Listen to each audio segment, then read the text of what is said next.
دیں گے، تم دین سکھائیں گے۔ 10 آدمی وہاں جاتے ہیں، ساتھ بجا رہے ہیں۔ جب لوگ اپنے قبیلے کے قریب پہنچتے ہیں، یہ آدمی جو قبیلہ ازرع قرا کے تھے غداری کرتے ہیں، 10 آدمی کو مارنا چاہتے ہیں تو 7 آدمی کو شہید کر دیتے ہیں، 7 آدمی شہید کرتے ہیں، 8واں آدمی اس کو بھی شہید کرتے ہیں۔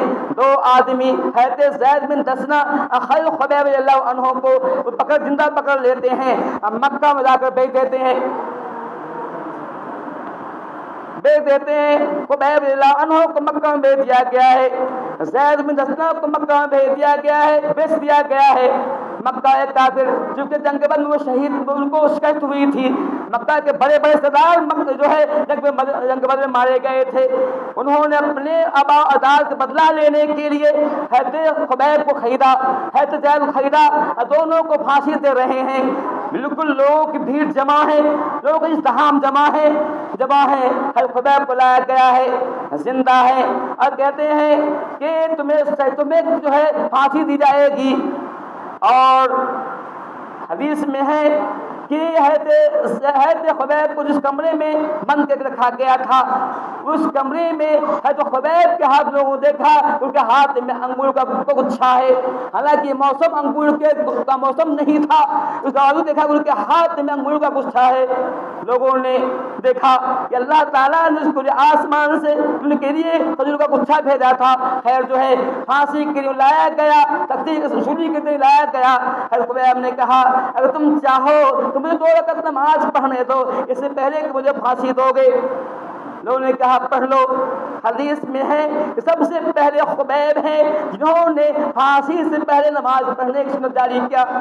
اس سے پہلے کسی نے پھانسی سے پہلے 2 رکعت نماز نہیں پڑھی تھی، سب سے پہلے سنت کو حضرت خبیب نے جاری کیا۔ لوگوں نے کہا نماز پڑھ لو۔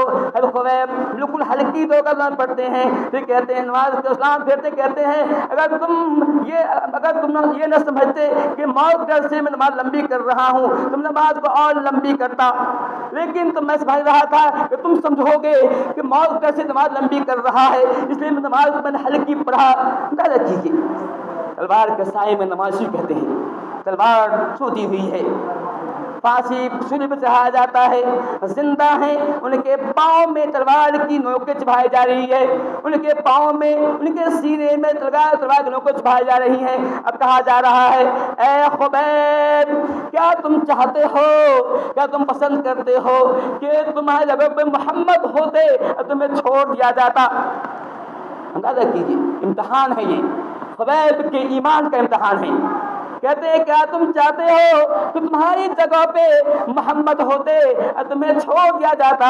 کہا قسم اللہ کی مجھے بھی پسند نہیں ہے کہ محمد اپنے گھر میں ہو، امی جان پردے میں ایک کانٹا پاؤں میں چھپایا جائے، یہ بھی پسند نہیں ہے۔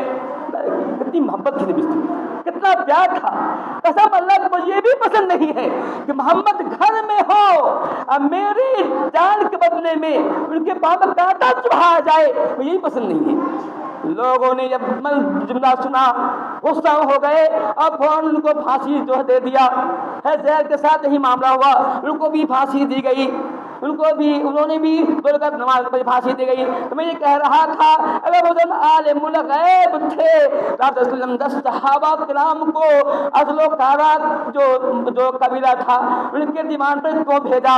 اگر آپ عالم غیب تھے، جانتے تھے انہیں مار دیں گے، پھر آپ نے بھیجا، وہ کہ آپ ظالم تھے، اب جان بوجھ کر اپنے صحابہ کو قتل کروایا۔ یہ لوگ کتنے بڑے ظالم ہیں، نبی پہ اتہام لگا رہے ہیں کہ نبی صلی اللہ علیہ وسلم وہ تم کہنا چاہتے ہیں کہ محمد صلی اللہ علیہ وسلم نے جان بوجھ کر اپنے صحابہ کو قتل کروایا، 10 صحابہ کرام کو۔ وہ صحابہ کون تھے؟ جو عالم صحابہ تھے، جو دین کے جانکار صحابہ تھے۔ اسی سال بیر معونہ کا واقعہ پیش آیا، اس میں بھی ایک آدمی جس کا نام ابو عامر تھا، وہ ایمان جو ہے مدینہ آتا ہے اور ایمان لاتا ہے اور پھر کہتا ہے کہ ہمارے قبیلے کی اصلاح کے لیے کچھ آدمی دیجیے۔ اب 70 آدمی کو جو ہے حوالے کیا، بخاری کا حدیث ہے، 70 آدمی کا حوالے کیا کہ جاؤ ان کے ناظرین کا کام کرو، سبھی کام کرو۔ ان لوگوں نے بھی دغا بازی کی، 70 شہید کر دیا۔ 70 آدمی کو صرف ایک آدمی بس کے وہاں سے بھاگ آئے تھے، وہ بدر کے 69